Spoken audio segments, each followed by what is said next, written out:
Azərbaycan Qış İdman Növləri Federasiyasının və Şaxta Turizm Mərkəzinin birgə təşkilatçılığı ilə Beynəlxalq Xizəy və Snowboard Federasiyasının təqdiminə əsasən Azərbaycan Open Beynəlxalq Dağ Xizəyi turniri start götürüb.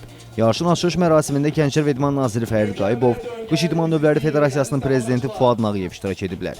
Turnirdə Azərbaycan, İsveçrə, Macarıstan, Sloveniya, Gürcüstan, Hong Kong, Səudiyyə Ərəbistanı, Türkiyə, Nepal, Qazaxıstan və Özbəkistandan müxtəlif yaş kateqoriyalarından olan 20 qadın idmançı mübarizə aparır. Azərbaycanı isə Anastasiya Papatova təmsil edir. İlk yarış günündə idmançılar dağ xizəyinin slalom növündə medalçılar müəyyənləşdiriblər. Yeşunda Gürcüstanlı Nino Tklauri 1-ci, İsveçli Nikita Aner 2-ci, Özbəkistanlı Kseniya Berejnaya 3-cü yerə sahib olublar.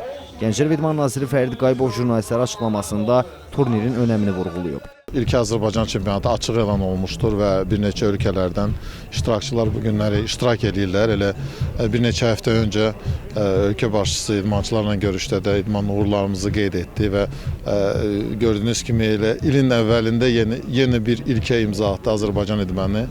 Yəni dağ xizəyi üzrə ilk yarışlar, beynəlxalq yarışlar keçirilir. Ümumiyyətlə bu il ərzində qış idman növləri üzrə bir neçə yarışlar keçiriləcək. Mart ayında bizi həm Avropa çempionatı, digər qış idman növü üzrə, Moqul idman növü üzrə, həm Avropa çempionatı, həm Dünya Kubokunun finalı keçiriləcək. Bununla yanaşı turnir çərçivəsində Qış İdman Növləri Federasiyası ilə Beynəlxalq Xizəy və Snowboard Federasiyası arasında əməkdaşlıq, gələcək layihələr, o cümlədən qış idmanının Azərbaycanda tanıdılması və buna uyğun infrastrukturun yaradılmasına dair brifinq təşkil olunub. Qeyd edək ki, turnir yanvarın 10-da başa çatacaq.